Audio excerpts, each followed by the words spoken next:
Hola, ¿qué tal? Nos da mucho gusto saludarlo en esta sección de Omnia la Conversación, donde usted y nosotros a través de este medio de comunicación comunicamos con personajes que tienen que ver mucho con la vida de los tres ámbitos, política, económica y social, y de esto, de otras muchas cosas y temas más.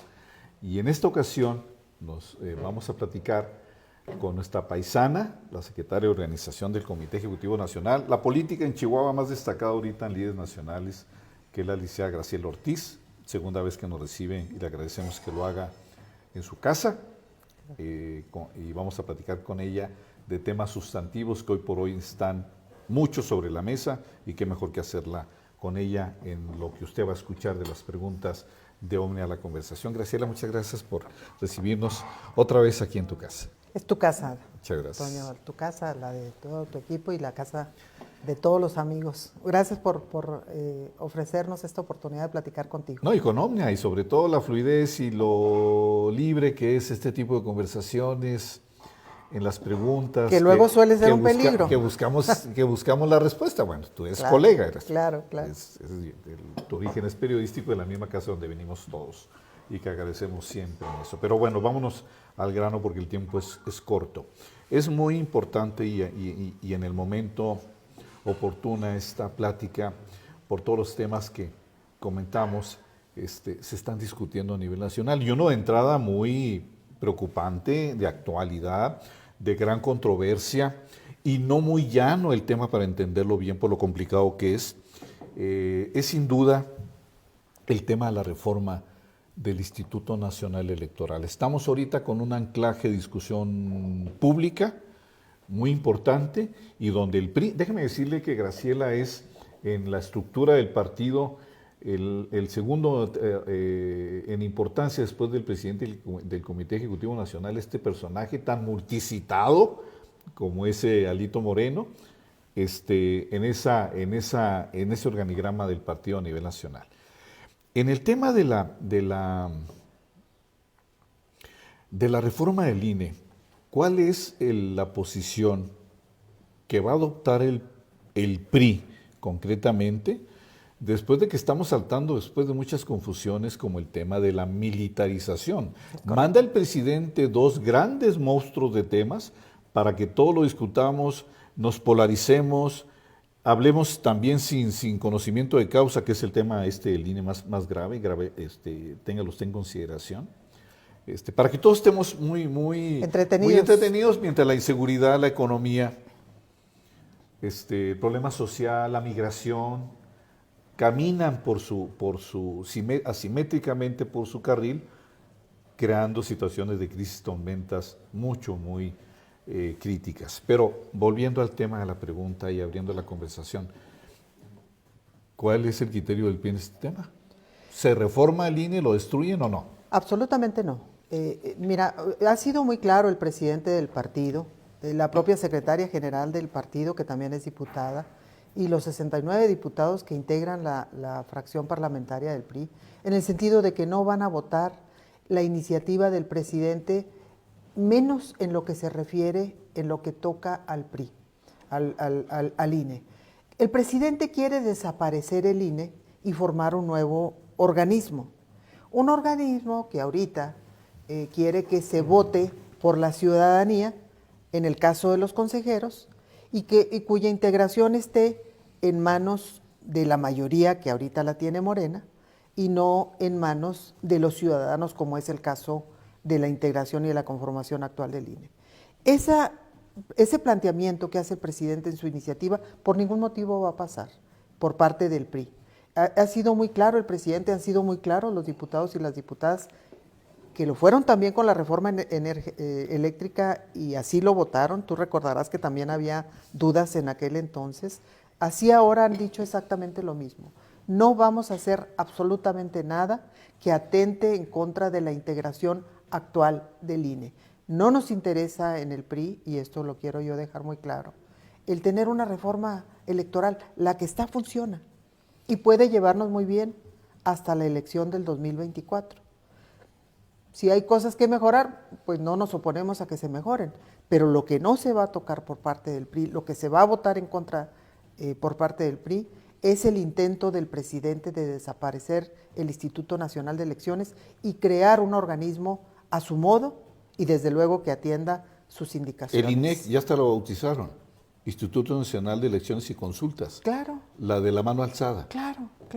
Que está totalmente desprovista de metodología y seriedad, ¿no? Y si tú revisas los regímenes cubanos, que ese es un poquito, palabras mayores. De allá viene. Pero vete a Venezuela. El modelo. Ve a ver el modelo de Cuba, ve a ver el modelo de Venezuela, ve a ver el modelo de Bolivia. Son exactamente lo mismo. Sí. Ya está hablando el presidente, ahora se le acaba de ocurrir en estos días, el ir a ver el modelo brasileño. A ver, el modelo mexicano le ha dado estabilidad a este país y ha permitido la transición entre un PRI hegemónico en el año 2000 a un PAN que dura 12 años en el poder, a un PRI que dura 6 años en el poder en la pasada administración y le reconoce al actual presidente de la República el triunfo en el 2018. ¿Dónde está la falla? ¿Por qué la necesidad de cambiar lo que ha funcionado, lo que nos da confianza a los mexicanos, lo que hemos construido los mexicanos? Porque tiene que tener los controles. Porque ¿no? lo que quiere es tener el control absoluto, hay algo es muy correcto. importante, no sé si este mapa sea el que se está advirtiendo. El mapa donde se habla, ¿por qué el presidente quiere militarizar el país en una enorme incongruencia histórica cuando él 18 años se opuso? Y ahora no solamente la impulsa, sino que le ha dado el tal poder al ejército que ya es mayúsculo, todos lo sabemos. Pero también quiere destruir al Instituto Estatal Electoral haciendo un símil venezolano o del populismo de izquierda, es correcto. De izquierda centroamericano que lo está padeciendo todo el mundo. Ve a los venezolanos aquí y su situación en el puente, en ¿no? el bordo. En el bordo. Es realmente patético, terrible y es un problema de lesa humanidad lo que está pasando con el tema migratorio. Pero tú no sientes con esas dos declaraciones que escuchamos y vimos en este monstruo que son las redes, los dos pronunciamientos que hace y desliza López Obrador, de que la 4T, que no sé qué es todavía, no sabemos qué es. Ni lo vamos a saber. Por la 4T es el nombre de López Obrador para la posteridad histórica, ¿no? Es un Morelos, es la revolución y todo, ¿no? Encarnada por el presidente. Pero no llama la atención que manejando esto de la militarización, manejando la destrucción del INE y deslizando ya en 2 ocasiones que no le va a alcanzar el tiempo y que necesita más periodo, invocando el tiempo de Porfirio Díaz y lo que hicieron otros en el poder para poder consumir su obra histórica, ¿no va por ahí el tema? ¿No es una gran trampa para buscar ahora sí? Porque ya lo dijo, no estamos especulando, ya lo dijo, necesito más tiempo. Mira, yo creo que de este presidente se puede esperar todo lo negativo para México, hasta eso, hasta la perpetuidad, ya sea a través de otra persona como la regenta de la ciudad, de la jefa de gobierno de la Ciudad de México, que si tú le escuchas hablar, no tiene una idea propia, repite exactamente el mismo. Oye, lo de la Fórmula 1 entre paréntesis, ¿no? Por ejemplo. ¿Y viste cómo estuvo lo de la Fórmula 1? No, pues ya mero se subía al Red Bull de Checo Pérez. Exactamente. Ya mero lo tripulaba. Exactamente. Entonces, estamos en el terreno de la incongruencia. Del presidente se puede esperar todo. Pero yo te diría, Toño, regresando al tema del INE, que yo creo que esta es la etapa en la que México ha estado en el mayor peligro desde la época prerrevolucionaria. Porque verdaderamente lo que se pretende es un asalto al poder, ya sea para quedarse él, para poner a una de sus incondicionales como es la mujer, o para poner al cuñado, al concuño, al secretario de Gobernación, al que también tiene como una carta ahí oculta, pero que le ha permitido con la función de secretario de Gobernación, que debiera de estar armonizando la política interior del país, andar por todo México, hablando mal hasta de los gobernadores. Qué marrullero. Bueno, ¿verdad? estamos en la peor época. Es un doble rostro. Es un doble rostro. Por cierto, fue compañero en el Senado de la República y nunca lo escuché una sola expresión. Nunca se subió a tribuna, nunca escuchamos una opinión de él sobre algún tema de importancia nacional, nunca conocimos un criterio que tuviera para mejorar las cosas en el país. Era el hombre silencio. Vegetaba como legislador. Ahí pasó sin pena ni gloria. A mí me llama mucho la atención de pronto ahora escucharlo. Hablar, por ejemplo, esa torpeza de decir que son más inteligentes los tabasqueños que los hombres y las mujeres del norte. Y dice que son más inteligentes porque con menos esfuerzo logran lo mismo o más. Oye, pues sí. Oye, nada más que revise el Producto Interno Bruto de Chihuahua y el de Tabasco y se va a dar cuenta. Dios le dio todo. Pero aún así no lo utilizan. A nosotros no nos dio mar en Chihuahua. Así es. Y nos dio desierto. Y sin embargo ve el Producto Interno Oye, ¿cómo Bruto. le contestaron algunas voces de Chihuahua, por cierto? Y ve la calidad de vida de los chihuahuenses contra los tabasqueños. Porque en el norte se trabaja, en el sur se descansa y piensan mucho, por no decir que un término malo, peyorativo o de mala intención en el lenguaje, y en el sur se descansa, de donde son ellos, porque están en la hamaca tirando barra, avientan la mano, que para pedirle permiso a la mano batallan y jalan un plátano. O un mango. Y meten un anzuelo y sacan los pescados, y aquí no tenemos nada de eso. No, es correcto. La gente del norte tiene que esforzarse el Oye, doble qué o el tontería, triple. ¿no? Que son más inteligentes que Pero los del norte. A final de cuentas, Toño, Divides. todos somos mexicanos, Sí. y todos tenemos nuestras fortalezas y nuestras debilidades como regiones, y tenemos que trabajar a partir de ellas. Yo siempre he estado muy convencida de que lo que empezó a hacer Enrique Peña Nieto en el sureste mexicano con la región transísmica, buscando activar la economía de esa región, es lo correcto. Y creo que este gobierno debiera hacer lo mismo en lugar de estar dilapidando el dinero en un Tren Maya que no va a servir para nada. Oye, evocaste a alguien que debería estar ese sí en la cárcel, ¿no? Qué traición, Peña Nieto. ¿Por qué? Pues porque por ahí le debemos que López Obrador esté en el poder. Bueno, no necesariamente eso. Y el pacto Peña Nieto-López Obrador, ¿no? Fíjate que yo nunca he creído mucho en ese Ya pacto. estaría en la cárcel. Yo creo que, pero ¿por qué tendría que estar en la cárcel? Pues por lo Para empezar. pillo que fue.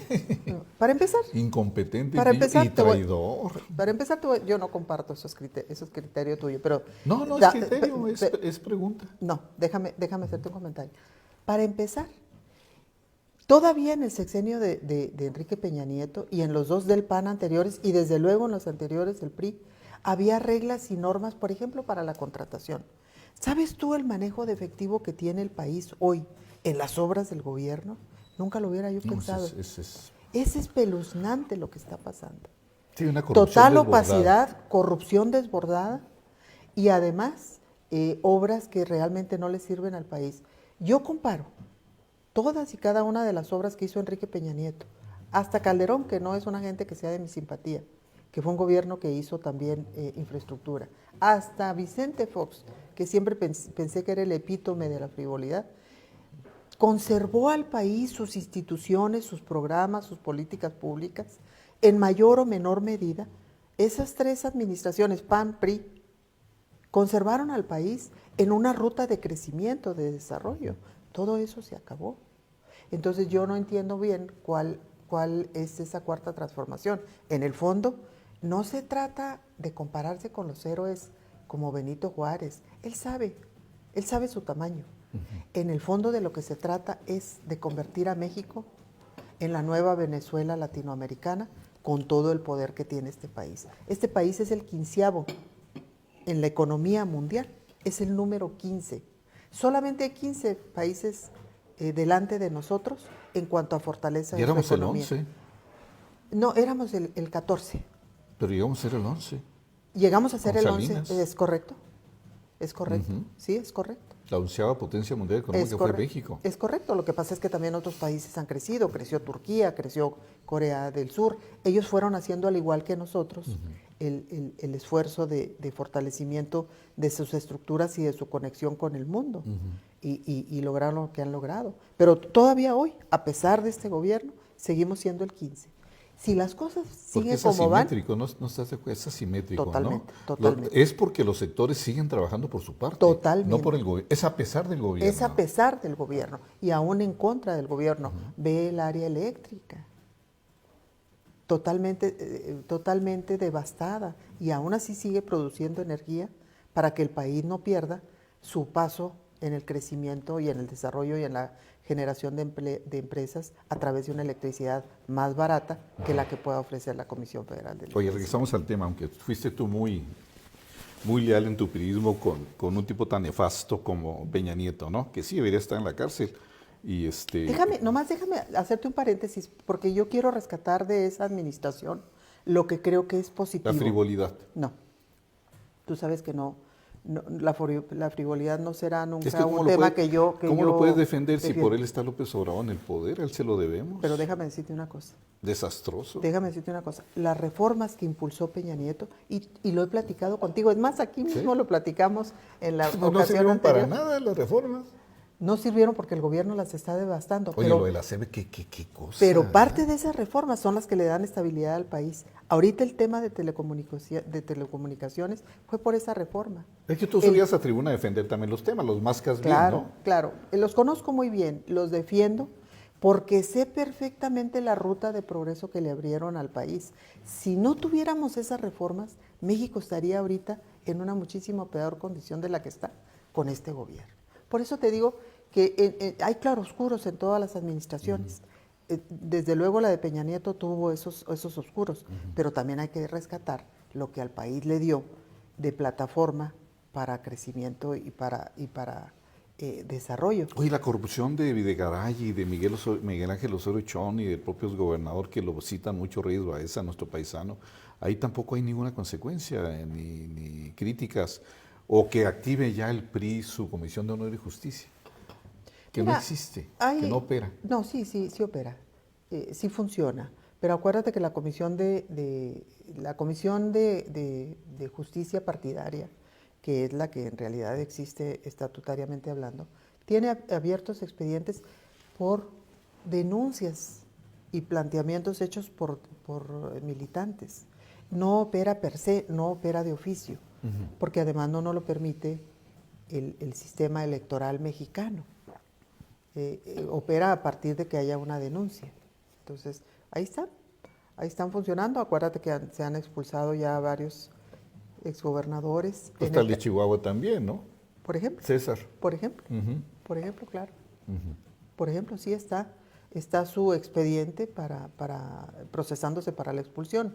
En el caso de él, no se ha podido continuar porque acuérdate que en el derecho mexicano siempre se garantiza la audiencia previa para poder iniciar un procedimiento. No puedes iniciarlo de manera arbitraria. No ha sido el PRI muy justo con César Duarte en ese aspecto de lo que haya hecho, y también por el otro lado, que ahora que en temas de seguridad, de alguna manera lo que se le reconoce que haya tenido en su sexenio un mandato, un tema de tranquilidad, un tema tan serio. Tú fuiste su secretaria de gobierno. Y me tocó iniciar la estrategia ¿No lo ha olvidado seguridad. el PRI a Duarte? ¿En qué sentido? Pues dejarlo solo ahí pese a lo que sea o lo que se le esté inculpando en materia de justicia, ¿no? Mira, es un tema que yo no creo que tenga una respuesta concreta, Toño. Yo te voy a dar el otro lado de la moneda. Todos estamos bajo el prejuicio, como priistas, por el acto de una persona. Y no me refiero nomás a él. Acabas de hablar de Enrique Peña Nieto. Sí, pero ese es mayúsculo, ¿no? Del tamaño que sea, pero a final de cuentas... Oye, un corruptazo y muy mediocre. Pero a final de cuentas la afectación en la imagen que tiene el partido, pues la sufrimos todos los priistas que seguimos pensando que este partido sigue siendo el vehículo posible. ¿Lo es? Sí lo es. Pues ya las últimas acciones lo están destruyendo, ¿no? Pues mira, tú hablas de un partido destruido. Acuérdate la frase de... Y yo te voy a hablar de números, Toño. Te voy a hablar de números. Porque los números, a final de cuentas, un partido su fuerza se mide por los votos que tiene. Bueno, todos los periodistas están en Morena, eso es muy claro, ¿no? Espérame tantito, déjame darte los números. Hay un camaleonismo tremendo ahí, ¿no? Absolutamente. Y uno ¿A ti no te ofrecieron irte a Morena? No, fíjate que no. Me ofrecieron que no apoyara la posibilidad de la hoy gobernadora y que El tema de Chihuahua. sí, y que al dejar de apoyarla, tácitamente los apoyara a ellos. Pero no, nunca me han ofrecido un espacio, me conocen muy bien. Yo creo que tanto Morena como el PAN me conocen muy bien y conocen mi convicción partidista. Yo defenderé siempre este partido. ¿No te arrepientes de haber hecho, como ahora se dice, un paso a un lado para apoyar el tema de Mar? Déjame terminar lo de los votos, porque Sí. los votos cuentan. Es que tengo que aprovechar porque... sí, Pero de que nos vamos a ver, te lo digo muy rápido. Dicen que el PRI está desapareciendo. ¿Sabes cuánto tiene? está desahuciado. ¿Sabes cuántos votos tiene el PAN? ¿En dónde? En este 2022, ¿cuántos votos sacó el PAN? No, Sacó 8 millones de votos, 8.100.000. ¿Sabes cuántos votos tiene el PRI? 8.070.000. Tenemos exactamente lo mismo. Están a la Valemos exactamente lo mismo. Tú tienes que revisar objetivamente las cosas para saber el peso de cada quien. Dicen, por ejemplo, que Movimiento Ciudadano es el partido a seguir. Sí. ¿Sabes cuánto tiene? El 7% de la aceptación ciudadana. Nosotros tenemos el 18%. Aún con de estar Igual manejando mucho que la el figura de PAN. Colosio, ¿no? Sí, desde luego. Es una manipulación de la figura de Colosio. No llega, por ¿no? supuesto. Es otra cosa, Ahora sí, ¿no? pregúntame lo que quieras. No. Ya te dije los números de No, terminamos, PRI y estás PAN. defendiendo lo del PRI. Vamos a concluir nada más el tema de los datos que tú aseguras que no va a pasar la reforma, muchos Sí. ya lo califican de destrucción del presidente del Instituto Nacional Electoral. Y si hay más traiciones de priistas que voten a favor, como ya, pues ya lo dijo hoy Mario Delgado, ¿verdad? Que van a contar con el PRI para sacar adelante la reforma del INE. Bueno, Mario Delgado no dijo eso. En su infinita torpeza, y también fue senador, así es que lo conozco su tamaño, lamentablemente no son hombres con ideas propias. Ellos repiten lo que el dueño o el amo les va señalando. Lo que él dijo fue que al PRI no le quedaba más remedio que apoyar a Morena. Y también lo dijo el secretario de Gobernación. Que porque íbamos en declive. Sí. Pues nomás que vean los números. Si fuésemos en declive, ¿por qué les interesa tanto el respaldo del PRI? Porque sin el respaldo del PRI No lo simplemente sacan. no van a sacar las cosas. Y aquí te voy a hacer un paréntesis del acuerdo que hicieron PAN, PRI y PRD en lo que se llamó la moratoria constitucional. Ellos establecieron en la moratoria 3 leyes que no podían pasar. No todas las iniciativas constitucionales, no, eran 3 las que no podían pasar. Una era la reforma eléctrica, el PRI la votó en contra. 2, y esto es muy importante, Toño, era la no militarización del país. ¿Qué significa la militarización del país? Que la Guardia Nacional, que hoy por mandato constitucional debe depender de un mando civil, pasara a depender del ejército. De la Lo votamos en contra y ahí están Pero las minutas. ustedes metieron que se quede el ejército hasta el 28. Ese es otro Ahí tema. está el ruido, ¿no? Ese es el ruido, pero hay una El confusión. pacto oscurito famoso. No hay tal pacto oscurito. No hay tal pacto oscurito. No, pues no fue oscurito, fue visible. Fue a la luz del... fue abierto. No te prejuicies, déjame explicarte. No. ¿Por qué nosotros lo planteamos? ¿Por qué planteamos el acompañamiento y la coadyuvancia del ejército que concluía su presencia acompañando a Guardia Nacional y a los estados del país, y aquí está el kit del asunto, y a los estados del país en temas de seguridad, para que no se retirara en marzo del 2024 como estaba establecido? Primero, porque el país está en llamas, Toño. Tú ahorita verdaderamente me puedes decir que la Guardia Nacional nos va a venir a resolver el problema de inseguridad y el 40% del territorio nacional en manos del crimen organizado. Vete a la Sierra Chihuahuense y revisa cómo está. No lo de necesitas Chueco. con Increíble total el impunidad. tema. No lo han agarrado. No, ni lo van a agarrar. Porque no lo hicieron de manera correcta, pero ese es otro tema. Y ahí involucramos al gobierno de Chihuahua, ¿no? Ahí van todos los que tienen una responsabilidad de garantizar la seguridad del Estado y del país, y que que no lo han logrado evidentemente. Entonces, el tema de la retirada del ejército en marzo del 2024 con el país en llamas era una apuesta peligrosísima. Si tú hablas con un gobernador del PAN responsable, que entienda lo que es su responsabilidad en materia de seguridad, o hablas con un gobernador del PRI responsable que entienda lo que es su responsabilidad o con uno de cualquier otra fuerza política, ellos te van a decir, si son honestos, te lo van a decir públicamente, si no en lo oscurito te lo van a decir, no en lo oscurito, en lo privado te lo van a decir, no queremos que se retire el ejército. Y tienen razón. Pero fue muy Te voy a brusco, tratar ¿no? te voy a tratar el tema de Chihuahua. Sí, tienes razón, no era el mejor momento. Te voy a tratar el tema de Chihuahua, que a mí me tocó, por indicación del entonces gobernador, sentar en la mesa y empezar la estrategia de seguridad con la correspondencia, con la participación del Ejército Mexicano, de entonces la Policía Federal, que entre sí no se podían ver, con la participación de la corporación estatal, que estaba totalmente replegada y escondida, no estaba participando, y con una policía municipal que fingía, De parapeto. en aquel entonces incluso en manos del PAN, que fingía que hacía y verdaderamente no hacía. Ahí en la mesa de la Secretaría General, que todavía debe de existir, supongo, ahí en esa mesa sentamos a los comandantes de las zonas militares de Chihuahua, a los comandantes de la Policía Federal, a los cuerpos de reacción de la Policía Federal, que los invitamos a que nos acompañaran, a las policías estatales y sentamos a la Policía Estatal a través del fiscal general y sentamos también a los presidentes municipales, todos en filita, ¿eh? Y todos establecimos la estrategia y ahí se definían operativos. Pero sí hubo resultados, sí hubo una... Claro que hubo resultados, hubo una pero ¿por qué? pacificación. Porque todo el mundo En participó. ese momento, El gobernador ahí se sentaba. transaron con el narco en ese momento. No. No hubo trance con el narco. A ver, a los dos grupos, en aquel momento eran dos grupos. ¿Y A ahorita, los dos, ¿ahorita cuántos son? ahorita son tres. En aquel Son entonces, 6, ¿no? pues no sé cuántos En eran. aquel eran 2. En aquel eran dos muy visibles. Sinaloa y Juárez. Y Juárez. Había gavillas, pero los fuertes eran esos dos.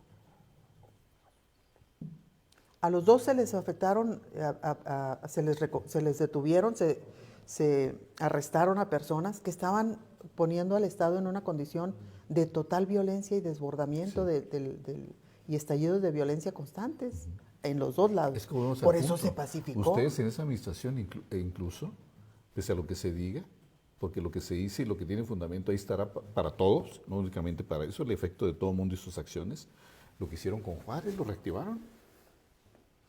Pues Juárez estaba totalmente A mí Juárez, bajo fuego. tú sabes que Los chihuahuenses... empresarios estaban en el paso Sí. y los ciudadanos encerrados en sus casas Sí. y los delincuentes en las calles, como era el caso de la ciudad de Chihuahua, que por cierto, Está empezamos peligroso, a ¿no? ver temas preocupantes. Oye, hubo un comentario de un empresario de Juárez que obviamente por la discreción, todavía hay que ser periodismo válido de la fuente. Ético. Ético. A mí me dijo un empresario, los más importantes de Juárez, ya es que Chihuahua sigue siendo un rancho grande, nos conocemos, aunque ya la nueva generación ya nos conocemos, los jóvenes que vienen.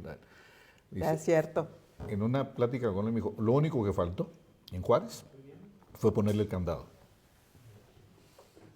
porque estaba desierta la ciudad. ¿Sí? Era bizarra, era una atmósfera de incertidumbre, Fíjate golpeaba en el ambiente. Fíjate que tú recordarás que yo regreso a petición del gobernador, a invitación del gobernador, como secretaria general de gobierno en octubre del 2010. Era diputada federal. Yo tengo años yendo y viniendo a la Ciudad de México, pero en esa época, el regresar a la ciudad y ver cómo estaban las calles, cómo se cerraron los negocios, cómo había calles totalmente desiertas, las protecciones en las bardas, Sí. cómo el ciudadano se encerró en sí misma, para mí fue una enorme impresión.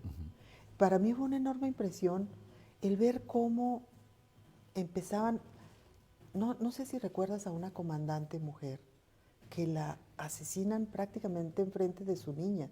Estábamos nosotros a 15, 20 días de haber llegado al gobierno. ¿Cómo secuestran al hermano de la exprocuradora? ¿Cómo no? O sea, hechos y crímenes en la total impunidad y todo mundo replegado.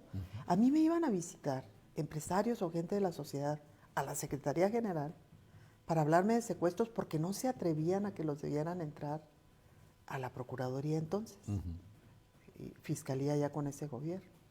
De ese tamaño era el miedo en Chihuahua. Entonces sí, ¿Y actualmente? yo creo que ese gobierno hizo un gran esfuerzo, logró controlar y creo que eso dio como resultado pues una época de paz a Chihuahua. Y regreso al tema del ejército. Si no hubiéramos tenido la capacidad, la disciplina, la preparación, la estrategia y la táctica del gobierno del ejército en ese entonces, no habríamos logrado lo que logramos. Fue la conjunción, el ejército, la Policía Federal, el gobierno del estado con su policía dirigiéndola y coordinándola, no la policía mandando sobre la fiscalía, sino la fiscalía mandando a la policía, y desde luego la incorporación de los presidentes municipales a los que se les dijo. Aquí estamos todos. Cosa que hoy no lo hay. Aquí estamos todos y todos enfrentamos lo mismo. Hoy los presidentes municipales se sienten indefensos. ¿Qué pasa con este gobierno actual de Maru Campos? ¿Cómo lo Mira, ves? yo no tengo muchos datos del gobierno, no estoy mucho tiempo aquí. Eres muy informada, eres política. No, pero Nivel pro. Voy hacia allá. No estoy mucho tiempo acá, pero recibo información. Yo veo, por ejemplo, a los presidentes municipales. Fíjate que curiosamente no solamente de mi partido, hay incluso presidentes municipales de Morena y de otros partidos. ¿Del PAN? Del PAN también, que te expresan la preocupación. A veces me los encuentro hasta en los aeropuertos y ahí platicamos. ¿Qué te dicen, oye? Están preocupados por la situación, el decremento, la reducción drástica, brutal diría yo, del gobierno federal al ingreso a los municipios ha sido muy fuerte. La propia condición financiera de Chihuahua, que tenemos que reconocer que es una condición financiera muy mala, ha sido parte del problema. Y eso pues va bajando en cascada y llega y afecta a los presidentes municipales, que son nuestro primer frente de comunicación, de interlocución con el ciudadano. A mí sí me preocupa la condición de los presidentes municipales. Yo creo que es necesario que ellos reciban, estoy hablando de todos los partidos, reciban el apoyo y el respaldo tanto del gobierno del estado como del gobierno federal. Que no lo están teniendo. Que no lo están teniendo. ¿Por qué? Y aquí voy a tocar un tema. Si tú revisas el presupuesto que se le designó a Chihuahua, vas a ver una reducción todavía mayor a la que hubo el del año pasado. ¿Del gobierno federal? Del gobierno federal. Es que no le interesa Chihuahua. Está ahorcando. No le interesa el país. Si tú platicas con los gobernadores de Morena, les está pasando lo mismo. Esos son los serviles, ¿verdad? Lo que pasa es que ellos se callan. Oye, porque ellos son empleados. El de Veracruz, qué terrible caso, ¿verdad? Bueno. Cuitlahua García es... Y te vas a Colima. Está a un nivel más bajo que de Florero. Sí. ¿Qué cosa? Pero es un hombre que hace daño. Hace daño, sí, porque es perverso. Sí, es perverso. Y ha perseguido a los y ha metido a la cárcel. Laida Sansores. Bueno, Laida, otra persona. Oye, cuando venía acá a la entrevista contigo, siempre traigo los noticiarios, y estaba un tipo hablando en Radio Fórmula, muy buena estación. Estaba hablando de la última encuesta en relación a comportamiento y actuación de los mandatarios, y la que sale en último lugar como la gobernadora más corrupta, hipócrita y falta de confianza es Laida Sansores. Absolutamente. Pero no es nuevo. Recuerda cuando fue delegada en una de las delegaciones del Distrito Federal, hoy Ciudad de México. ¿Recuerda cómo dejó las cuentas? El sobrino haciendo, la Álvaro Obregón. 84 propiedades, ¿no? 84 propiedades. El sobrino haciendo negocios. Ella misma declarando cómo se daban las mochadas, y así lo expresó, imagínate. Pues el martes Jaguar contra el presidente del PRI, ¿no? Pero eso es parte de la incongruencia nacional en la que vivimos. Los que hablan de combatir la corrupción son los que mayores datos tienen de corrupción. Que eran priistas. No es un tema que eran priistas. Era hija de Carlos Sansores Pérez. Así es. Hace muchos años cacique, que se fue del ¿no? partido. De Campeche. Sí. Ella se fue del partido desde Ernesto Zedillo. Hace muchos años que ya no está con nosotros. ¿Qué dices? Sí, estaba bien, ¿no? La verdad es que sí. La verdad es que no prestigia a nadie, Laida. Lo lamento mucho decirlo. Es grotesca, ¿no? Yo creo... El personaje. Yo creo que en la función pública, Toño, tú debes de tener decoro, porque estás representando a la población, a la que gobiernas. Y en consecuencia tienes que actuar en función de esa altísima responsabilidad.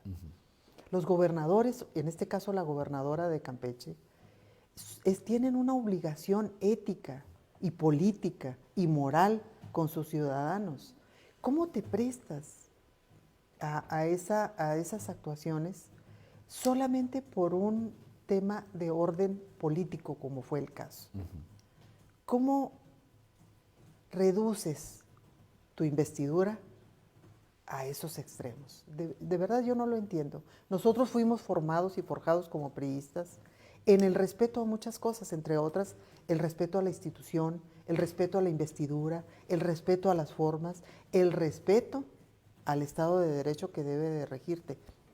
Habrá quienes hayan violentado esa formación que recibimos y su castigo tendrán que recibir, pero yo creo que sigue siendo el camino para poder gobernar pues con entereza, con conocimiento y sobre todo con un compromiso real contra la ciudadanía, que eso no lo estamos viendo lamentablemente en muchos ejemplos en la vida nacional el día de hoy. Insistimos en el caso de Chihuahua. ¿Cómo evalúas? Hoy, como nunca en los últimos escenarios, ya venía la confrontación, pero este marco donde el secretario de Gobernación, como tú ya lo escribiste hace rato, Adán Augusto López, afirma que en Chihuahua hay un desastre y que va a dar a conocer cosas muy fuertes del gobierno de Maru Campos, panista le dice, por cierto, otro gobierno panista. Estamos esperando, va a venir, acaba de cancelar su visita, viene creo que la semana que entra. Califica que en Chihuahua hay un desastre del gobierno panista de Maru Campos. Maru Campos en un evento panista revira y dice que el PAN le va a romper el hocico a Morena y a la 4T, a los dos. Y después tiene otra serie de adjetivos y calificativos fuertes en contra del gobierno federal, con aquel que se nos ha olvidado de origen, que hay que traerlo a la mesa porque luego la memoria nos falla, la memoria política, la memoria económica y social no se diga, que es ya en el efecto local de Javier Corral y Madero y los demás, y el conjunto de Morena en aquel momento con Loera y quienes compitieron contra ella por parte de la 4T, que se la pelaron y se la siguen pelando. Y el pelando es en gerundio, es presente perfecto gramatical, tú lo sabes, porque eres también periodista, en el manejo del lenguaje. ¿Cómo ves este encono, concretamente de Chihuahua, entre la 4T y los dichos de la gobernadora? ¿En qué nivel los ponen? Porque ahorita comentaste tú algo muy serio. A Chihuahua, la federación, nos está olvidando y nos está prácticamente ignorando, en un federalismo que ya ni siquiera existe como escenario. Correcto. La palabra y el concepto ya no están en el discurso, menos del presidente López Obrador. ¿Cómo ves la situación de Chihuahua en este escenario? Mira, desde luego que es un tema, que es una condición delicada. Delicada en Chihuahua y delicada en muchos estados del país, pero voy a hablar de mi estado porque es el que nos importa finalmente. Yo le haría una reflexión al secretario de Gobernación. O es secretario de Gobernación y trabaja buscando la armonía de las distintas fuerzas políticas, de los distintos intereses que prevalecen en el escenario nacional. Y esa armonía se va a lograr empezando por lograr el respeto entre las partes. Cuando tú estás discutiendo con un adversario político, a veces hasta con un enemigo político, lo primero que tienes que anteponer siempre es la cortesía y un lenguaje tan amplio como el español, mesurado y respetuoso. Respetuoso. Tú no puedes partir de los calificativos para poder lograr un acuerdo. Y más de este nivel, ¿no? No si eres responsable de un estado o de un país. Entonces, esa es la primera, tal vez la primera reflexión que yo haría. Yo le diría al secretario de Gobernación, o es usted secretario de Gobernación y está buscando la gobernabilidad del país, o es un candidato en cuyo caso nos parece muy bien, pero retírese, claro, deje de afectar a la nación y vaya a hacer campaña. Tú no puedes entre niveles y esferas de gobierno tensar más las cosas de lo que ya están. Nos queda muy claro a todos los mexicanos que este gobierno vino para destruir el estado de cosas como las hemos conocido, como las hemos construido, para supuestamente después, construir esa 4T, que no es otra cosa más que el dominio y el control bajo un socialismo rampante de lo que México ha sido hasta ahora. Un país liberal, un país de economía mixta, un país que busca dar respuestas a los ciudadanos a partir primero del reconocimiento de sus derechos y de garantizar las libertades. No ha sido un país perfecto, No. pero hemos llegado hasta ahí. Entonces yo lo primero que le diría a cualquier... Hablaste de secretario de Gobernación, ¿qué le dirías a la gobernadora de Chihuahua? Yo diría que lo mismo. La gobernadora de Chihuahua es una gobernadora que yo reconozco que llega con una enorme fortaleza. Y yo creo que esa fortaleza hay que cuidarla. ¿La ha perdido? No, no lo siento. No siento que la haya perdido. Siento que debe cuidarla, como debemos de cuidarlos todos, cuidarla todos en el nivel que nos corresponda. Y yo lo que llamaría es a la prudencia a las partes. O sea, finalmente, no estoy para darle consejos a nadie. No soy más que una ciudadana más que a veces observa con preocupación que se den ciertas cosas, que se establezcan tensiones entre esferas de gobierno, porque esas 3 esferas de gobierno, federal, estatal y municipal, la primera obligación que tienen es hacia sus ciudadanos. Nos puede caer muy mal el adversario, pero si me tengo que sentar con él y platicar, como empezó este gobierno, este gobierno empezó dialogando, yo esperaría que ese diálogo continúe. Lo rompió el diálogo. Yo creo que lo rompió el gobierno federal. Entre ellos dos, entre las partes.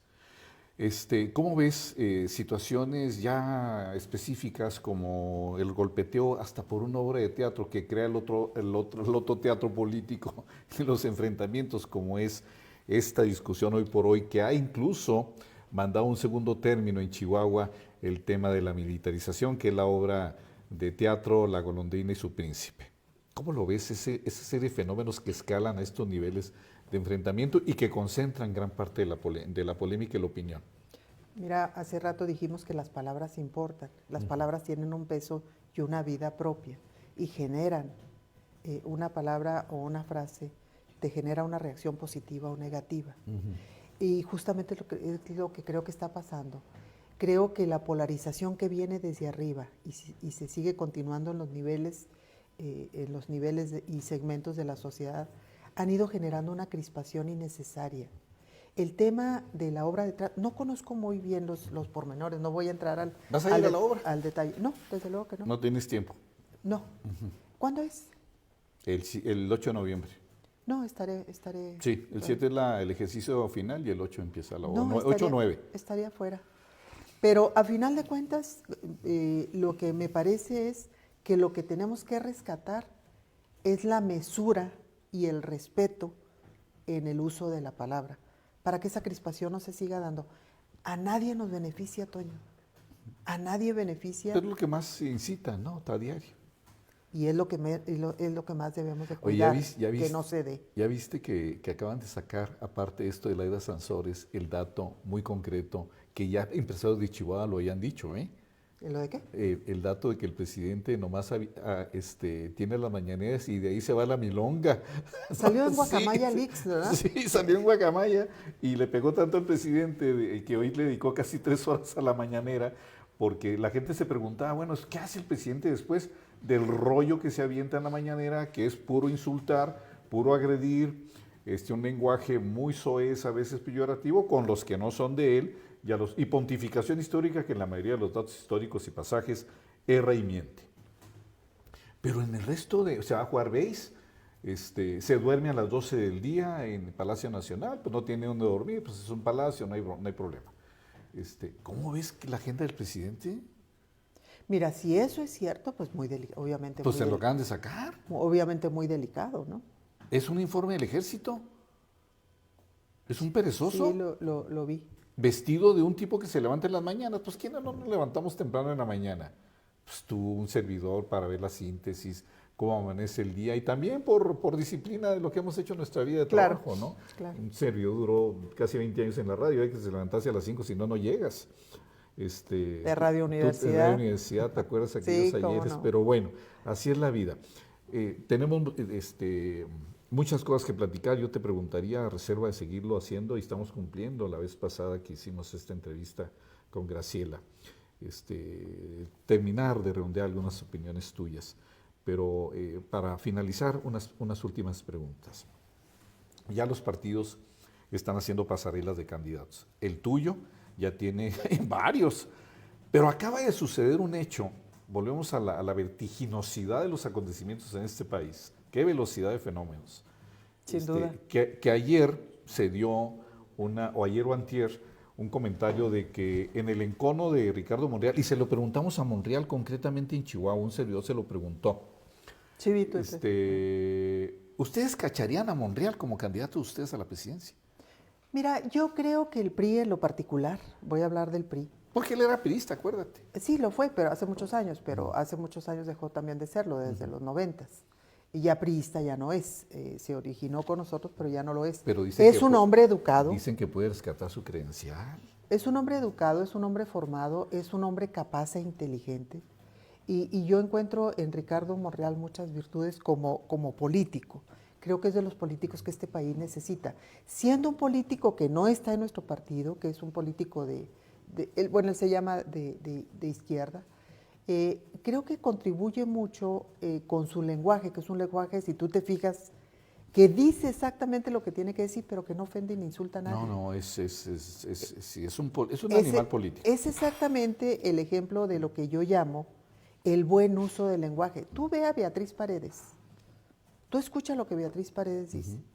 Tiene una claridad, tú escucha a cualquier figura nuestra. ¿Tú has oído alguna vez a un Carlos Salinas de Gortari? ¿Has escuchado alguna vez a un exsecretario de Hacienda de nuestra época con una forma distinta? No. Ellos tienen esa formación, y esa formación, ¿qué es lo que permite, Toño? Que los enconos no se den, porque la obligación de un gobernante es mantener la tranquilidad, la paz, la armonía, el desarrollo y el crecimiento de esa población. Entonces, por muy molesto que tú estés, tú no puedes dejarte llevar por tus emociones, y por muy mal que te caiga otra persona, no puedes dejarte llevar por tus emociones, porque bajo tu mando, bajo tu responsabilidad, está una población que está esperando lo mejor de ti. Y yo te cierro el tema de Monreal diciéndote una cosa. El PRI tiene hoy figuras como Beatriz Paredes, como José Ángel Gurría, como Ildefonso Guajardo, como Enrique de la Madrid, muchos? como Claudia Ruiz Massieu, ¿Sí? que son figuras de primer nivel, ¿Sí? que han ocupado en el escenario nacional e internacional, llevando el nombre de México con gallardía, y que le han dado prestigio a México. Entonces, pues yo te diría que no estamos buscando figuras externas, por más que las reconozcamos. Oye, esos que mencionaste, y los valoremos. Beatriz Paredes. Mira, yo no te puedo hablar de quién me gustaría. Soy parte de la dirigencia del Comité Ejecutivo Nacional y soy parte del ejercicio que el partido abrió. Nos tocó apoyar en su organización, que el partido abrió a la ciudadanía y a la militancia del partido respecto a nuestras figuras.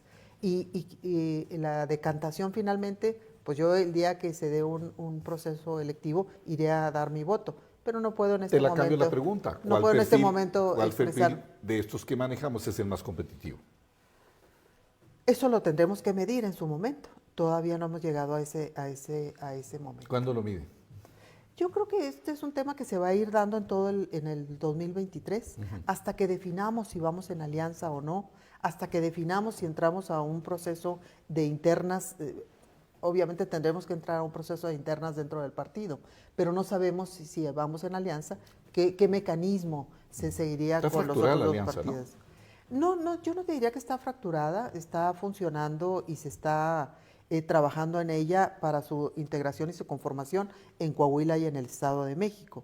Y eso te dice pues que la interlocución continúa entre los partidos.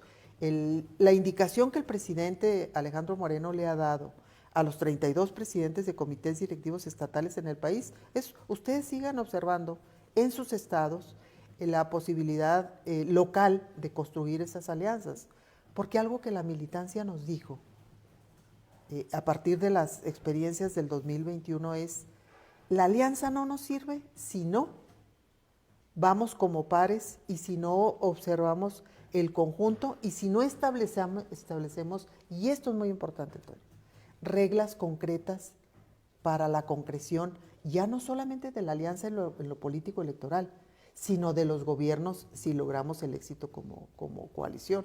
Entonces, en eso estamos trabajando tanto en el plano nacional, hay figuras establecidas por el PAN, por el PRI, por el PRD, que están trabajando, cada uno ahorita en sus partidos, para de reactivarse después de las elecciones de Coahuila y del Estado de México. Que entregan el Estado de México y siguen con Coahuila en el poder. Absolutamente no. El Estado de México y Coahuila los vamos a pelear con todos. Son Pero estados... del Mazo ya le ofrecieron una embajada, que es el estilo López Obrador, ¿no? Lo quieren mandar al Vaticano. Yo veo al gobernador Alfredo del Mazo, y te lo digo con absoluta seriedad, yo veo al gobernador Alfredo del Mazo totalmente decidido, desde luego respetando los cánones que no está respetando el presidente de la República, pero que nosotros tenemos que hacerlo, los cánones que nos dicta la ley electoral, pero lo veo totalmente decidido a que el Estado de México sea un gobierno. Eso es lo que les dice, pero hay un expedientote X ahí abajo, ¿no? Pues eso no lo sabemos. Mira, todos los días amenazan a alguien con un expediente. Y a los priistas, de manera particular, nos amenazan de mayor manera, porque sienten que así nos van a doblegar para lograr lo que se propone el gobierno federal. Si el gobierno federal, en ese combate a la corrupción, verdaderamente tuviera un interés de combatir la corrupción, estaría actuando de otra manera. No. Lo que quiere es control, no justicia. Es un gobierno de narcos, ¿no? Yo no diría que es un gobierno de narcos. Lo que sí te digo es que tiene una complacencia peligrosa, abierta y clara con el crimen organizado, al que no toca ni con el pétalo de una rosa. Es una connivencia visible. Entonces estás en un país en el que es más fácil estar fuera de la ley y que se te perdone a ser un opositor. Y ese, Toño, ese es el gran peligro que tenemos como país. Porque todo aquel que se opone es amenazado, es investigado, es vilipendiado, es difamado de todas las maneras posibles. Y nosotros seguimos viendo que lo que le pasa al otro no me va a pasar a mí. Así pasó. La normalización. La normalización de la violencia. Oye, casi 140,000 ejecutados. Cifras del gobierno, que no son tales. Ni la guerra de Ucrania tiene los muertos que tiene este gobierno en lo que va del sexenio. Ni la guerra de Ucrania. Y el Señor se ríe. El Señor se ríe en las mañaneras. Se ríe de todos nosotros. Y lo que más me llama la atención es la aparente pasividad y el servilismo de los morenos, principalmente, o desde luego los que tienen un cargo porque les ha ido tremendamente bien, y la parte social, que es la que no entiendo de la ceguera, porque les dan un apoyo clientelar para que por 3,000, 4,000 pesos puedan sacar sus necesidades, que se entiende, pero la perversión de para qué va ese dinero, el objetivo que se requiere, es totalmente una cosa lo condenable es la intención. Negativa. La intención. La intención, no el beneficio. Lo condenable es la intención. Quien recibe el recurso lo necesita. Pero lo que es muy perverso es que vayas y lo amenaces con que si no votas por Morena, entonces te van a quitar la pensión. Así es. Y la gente tiene que entender que eso es una mentira, porque está ya en la Constitución. Eso sí lo votamos los del PRI a favor, para que sea un derecho que se le siga otorgando, no importa qué partido gobierne este país. Esas son pensiones que llegaron para quedarse porque nosotros votamos a favor de que permaneciera.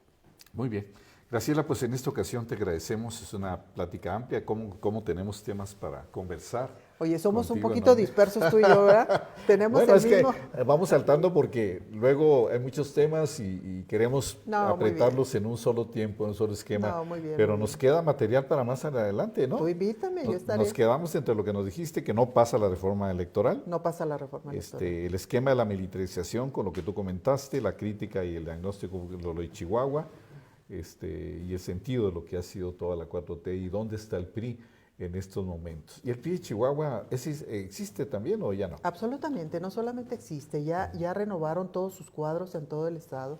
Hay una incorporación de figuras que yo hace mucho tiempo no veía en el partido y me da un gusto enorme ver cómo en los municipios se van sumando aquellos que se sentían desplazados, marginados, relegados y que hoy sienten que las puertas están abiertas. Yo estoy muy contenta con el trabajo que ha venido llevando la dirigencia de mi partido en el estado y creo que van por el camino correcto. Si fuera distinto, también te lo diría. Muy bien. Pues, ¿Me permites hacer una última sí, por favor. reflexión Claro. sobre el tema del INE? Sí. Y, más que reflexión... Tema de temas ahorita. Más que reflexión, es un llamado a la ciudadanía.